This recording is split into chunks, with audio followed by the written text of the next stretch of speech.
ఏ కమ్యూనిటీకి ఇస్తే బెనిఫిట్ అనుకుంటే వాళ్ళు అట్లా ఇచ్చుకున్నారు. ఎందుకంటున్నాం మీ మాట, ఈ విమర్శ ఎందుకు చేస్తున్నాం? ఎందుకంటే మీరు డేటా బయటికి ఇవ్వలేదు కాబట్టి చేస్తా ఉన్నాం. డేటా మీరు బయట పెట్టుంటే మిమ్మల్ని అనే అవకాశం మాకుండదు, ప్రజలకు ఉండదు, ఎవరికి ఉండదు. ఆ పారదర్శకత ఉండాలని చెప్పి మేము డిమాండ్ చేస్తా ఉన్నాం.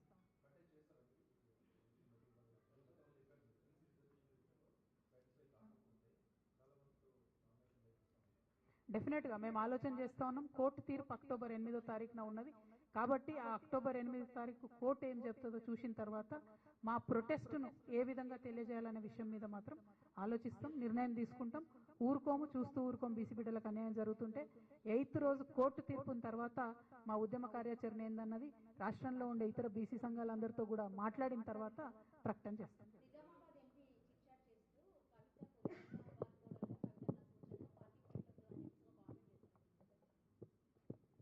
Thank you for the thought.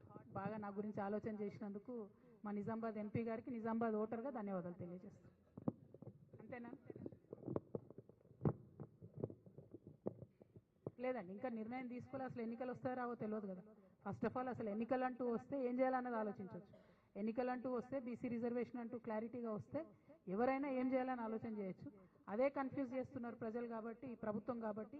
ఇంకో పక్క భారతీయ జనతా పార్టీ కేంద్రంలో అధికారంలో ఉండి నిజంగా రిజర్వేషన్ ఇవ్వాల్సిన వాళ్ళు మోసం చేస్తున్నారు కాబట్టి డెఫినెట్గా ఇది ఉద్యమించాల్సినటువంటి సమయం అని తెలంగాణ జాగృతి భావిస్తుంది. 8వ తారీఖు కోర్టు డెసిషన్ ఏమొస్తుంది అన్న దాన్ని బట్టి మేము కార్యాచరణ ఏందన్నది ప్రకటించడం జరుగుతుంది.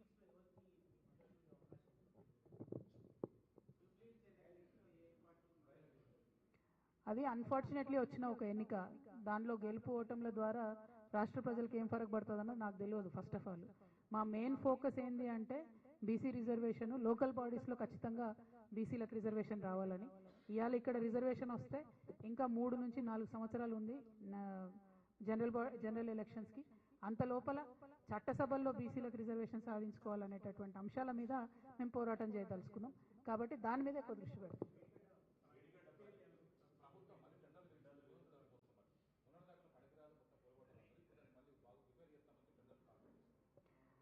ఎన్డీఎస్ఏ రిపోర్ట్ ఇచ్చింది, దాని ఆధారంగా కాల్ఫర్ చేసినామని చెప్పి ప్రభుత్వం చెప్తూ రిపేర్ చేస్తుంది. ఇదే మాట తెలంగాణ వాదులందరం కూడా 2 ఏళ్ల నుంచి చెప్తున్నాం. ఈ 2 సంవత్సరాలలో మినిమం ప్రతి సీజన్లో 8 లక్షల ఎకరాలని ప్రభుత్వం ఎండబెట్టింది. ఆ ఉసురు ఉట్టిగా పోదు.